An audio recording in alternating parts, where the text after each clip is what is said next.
what's up? I'm Zoe. Welcome back to my channel. So today I am finally here to start my reading vlog for tomorrow.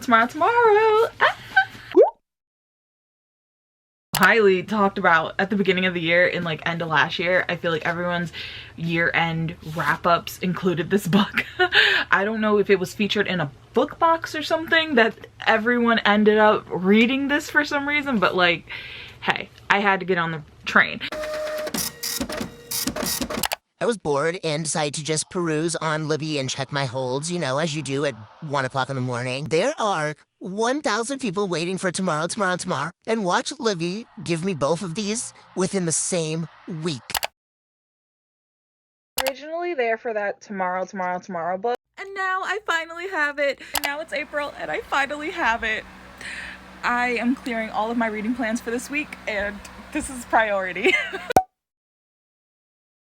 As I was sitting here listening to the audiobook, I swear to you, I really thought I had gotten through 150 pages of this book. I was listening, so many words were being said, so much information was being given. We were just moving along, chugging along, and I was like, no, I am definitely 150 pages deep into this book. Tell me why. And I'm not even kidding you. I am only on page 87. It was a very humbling moment. So many words on the page, and it's already like a pretty like thick-ish book, so be fucking for real. I'm enjoying it though. I don't think there's anything that's happened that has like blown my mind.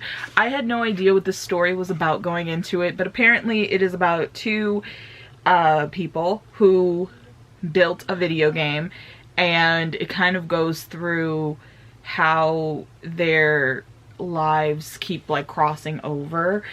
Are they like star-crossed lovers, or is that what it's called? They knew each other from childhood and they became friends. Something happens and then they keep seeing each other through like middle school and high school, and then in college they reconnect.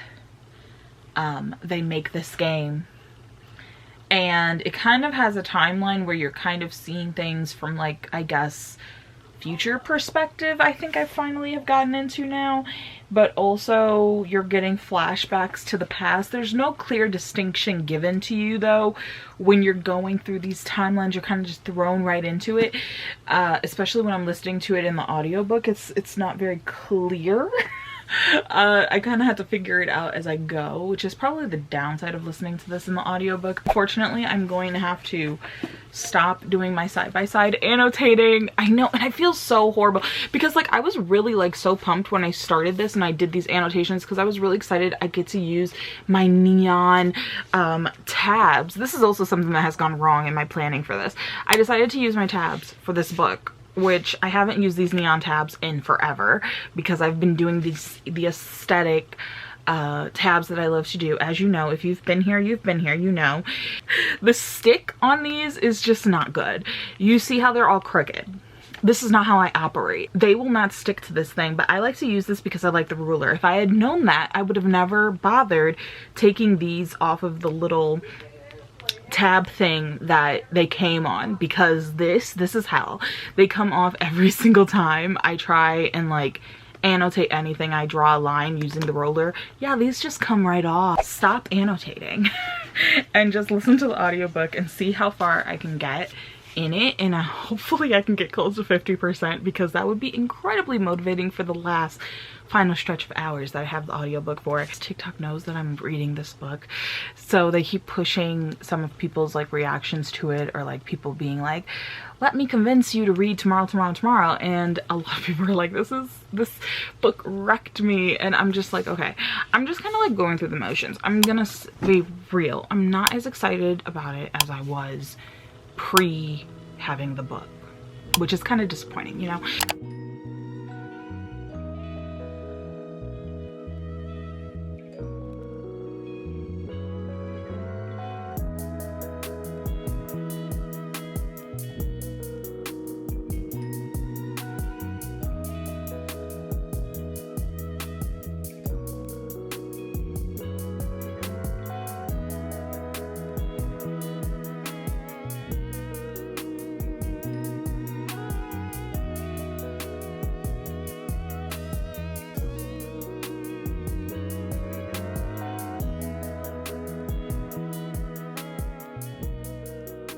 It is currently 9:30 because I'm 46% into the book, which literally puts me here, which, you know, is pretty much 50%, which is what I said I wanted to get to.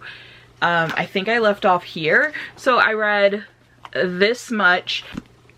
I don't even know what to say. Like, there's like this I don't hate it. I'm not obsessed with it.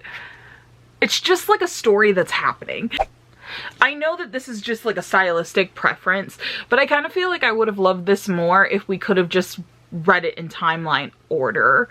As crazy as that might sound, because I know it's like tomorrow, tomorrow, tomorrow. Actually, I don't even know why it's called tomorrow, tomorrow, and tomorrow. I was listening to this one chapter in here, and honestly, I can't remember what it was, but they were like, Anna and Sam were like driving around, and because it's literally during the part where they move their headquarters, their business for their game to LA so that Sam can get a surgery. I thought it was literally the girlfriend, but the girlfriend's name is literally Zoe. So how I got that mixed up, I have no idea. I forgot that Sam's mom's name is Anna, even though that has been said so many times. But I literally was listening to it and I was like, why is he with the girl? Why is he with his best friend's girlfriend in a car? This was baby Sam. This is Sam as a child, and it took me halfway through the thing to realize this, because I think they say like Sam is only 11 or 10 years old. Like, I don't know. And the girlfriend's name is literally Zoe. Like, I'm a star. I'm a star. But she's into art too, so I guess that's maybe also why I didn't realize that, like, talking about acting and stuff. I was like, why is she going on auditions? Like, what is this? And then I realized they're talking about his mother. That's how that's going. Either way, I did make it to 50% into the book. See the end in my sights, in my line of vision. Like, I can do that, right? I could do that, like that. Because, like, I doubt it goes all the way to the end. Oh no, it pretty much goes right to the end. 3 or 4 pages that it doesn't. Alright then, almost a 400-page book. Okay. It's me. Hi. I'm the problem, it's me. It's my theme song all the time whenever I come back on here after reading certain books, but me and this book did not have the best time. I didn't plan on finishing all of it today, but it just happened that way that I did. I don't even know where to start, but I feel like pretty much all of the sentiments that I had at the beginning of reading this are the same. I feel like it's like a 4-star sneak, and that just didn't sit right with me. It's 3 stars. So this is now a 3-star rating for me. It might even go lower. This could have ended up being a reading vlog where I come back to you and I tell you that I am raving about this book. I'm like, I wish you could have seen my reaction to this. I feel so bad that I didn't record it. But honestly, I just kind of started letting the audiobook play. I'm going to be able to come back here and say, oh my gosh, I got into the groove of the book. I finally understand. I am here. I am with you all. I don't feel any which way about the book. I don't feel any which way about the characters. I feel like things are happening, but I don't particularly care. Some things are cool to learn about and hear kind of a perspective on, especially as someone who does not play video games, which is a fact that one of my best friends thinks is astounding, because I have only played, like, for example, Mario Kart only once in my whole entire life. I have no, and it was literally just Mario Kart where you're racing. Wait, are all of them like that? But I swear there's like a Mario where they like jump on the things, you know, it goes, you know. I don't know what that one is though. See, like, I really genuinely do not play video games. Maybe that's also why I was bored by that element of the story. Like, there were things that were interesting and I kind of get the main gist of video games, but majority of the video games that I've played in my life have been like the Kim Possible game, the Bratz game back in the day. Lizzie McGuire's video game. That's a Raven video game. On my little Game Boy Advance. That's the most I know about video games. I don't think there was ever a moment where I really particularly cared about all of the characters in this book. The main three, Sam, Sadie, and Marks, I didn't, like, it's kind of crazy though. Like, I don't even know how to sum this up. Like, I wanted to love this so much, so it's just hard for me to, okay. Sadie and Marks go on a trip. They go on a trip to Japan, and she meets his family, she meets his friends, gets to see where, I think he showed her where he went to high school or something like that. And she gets to meet all these people. And right off the jump, his mom is like, oh my gosh, you guys look great together, get married. And then he's like, no, this is not Zoe. He broke up with Zoe, obviously. Zoe got this. She was like, oh, we're done with you. This is not Zoe. This is Sadie, my co-worker. And, or his boss or whatever. And then she's like, yeah, that's okay though. So why don't you get together? And then his friends were literally like, oh, we assumed that you were together because you look so great together or whatever. And then one of his friends was like, oh, don't sleep with him because like if you do, like da da da da. And then of course they sleep together. It's, you know, it's the same thing that annoyed me. Well, this isn't exactly what annoyed me first, but like it's the same thing that happened in what the hell is going on with this little hair? Do you see it? Like, what, where did you come from? It's the same thing that happened in Before I Let Go. It's the same thing that happened in that book, and it annoyed me. If you watch that reading vlog, thank you for the warning. What's her name? Gabrielle, thank you for the warning that that was going to happen. But as soon as it did, I was just like, ugh. Like, it's like you would think after this whole book where I was deprived of a romance I actually cared about because I was not going to be rooting for her and her professor. Like, there's no way I was going to root for that.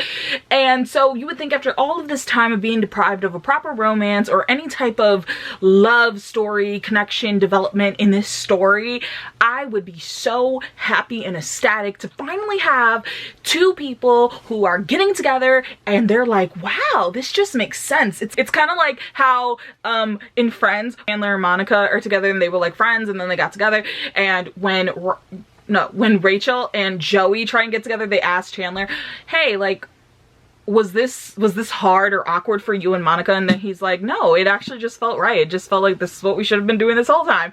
And I know that's exactly what happened with Sadie and Marks, but guess what? I wasn't here for it. Literally made me lose every single ounce of patience that I had for this story up until that point.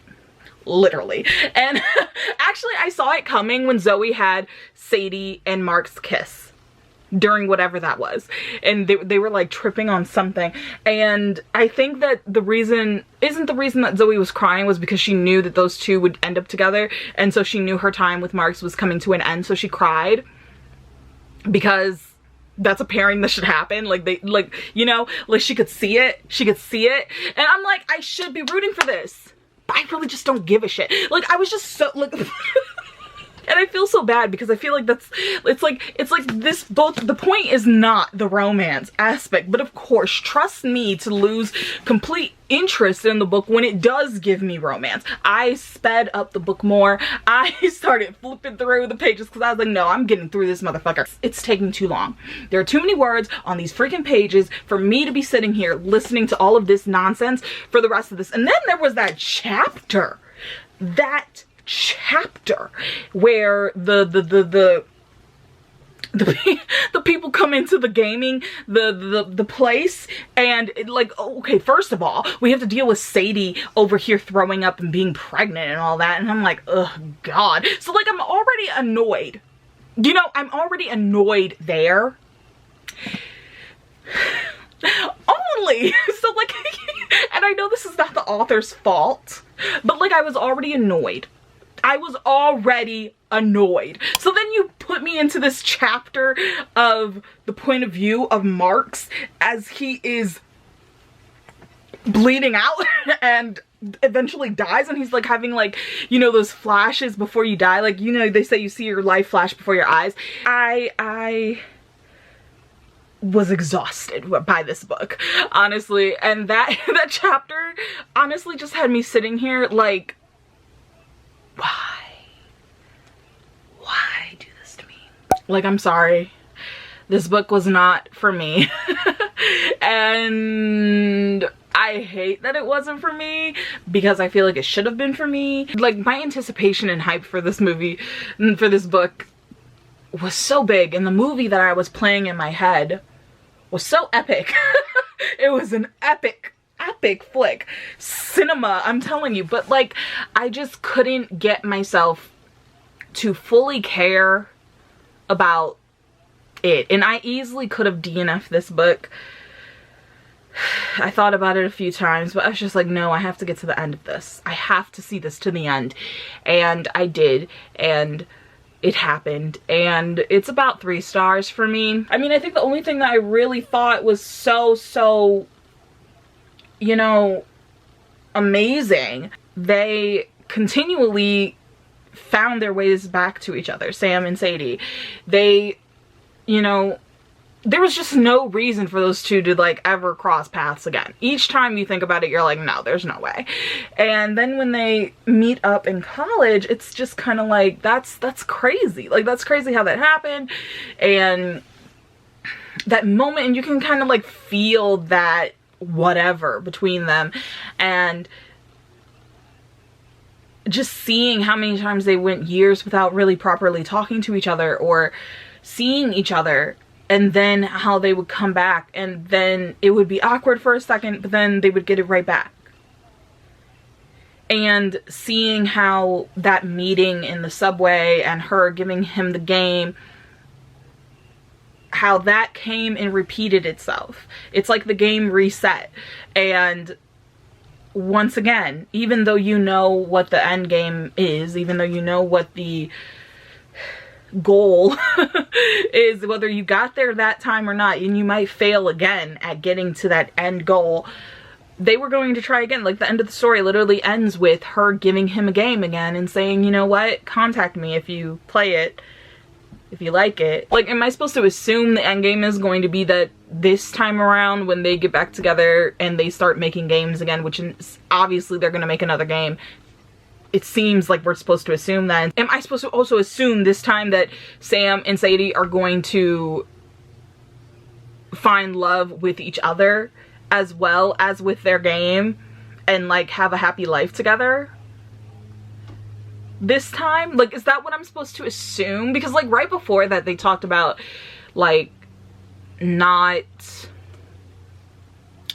being lovers or in love in the way that Sadie had been able to find love with like Marks and Dove and things like that. And she's like, but you were my lover. You were, like, we were friends, but like we were lovers, and that was our relationship. And like, you know, like, I don't even know what I'm supposed to assume from that.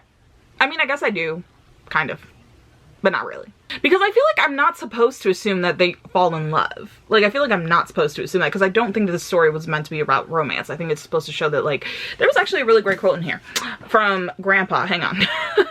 I think that, like, that was the point, though. Like, you're not supposed to just assume. He said, you may not ever have a romantic relationship with Sadie, but you two will be friends for the rest of your lives. And that is something of equal or greater value if you choose to see it that way. And I think that friendships can be that way. And I think that it's fine to have platonic love and things like that. And maybe that's just what the point was. Like, Sam and Sadie were never, but it's like, I don't know. I was just irritated and annoyed. And I'm too annoyed to care. I didn't even care to cuss them out in the margins because I was just kind of like, okay, whatever. Anyways, we're just gonna leave it like that. Hope that Editing Zoe found a way to edit this in a way that made some semblance of sense. I don't know. Only live into dreams, baby. What can I do when I'm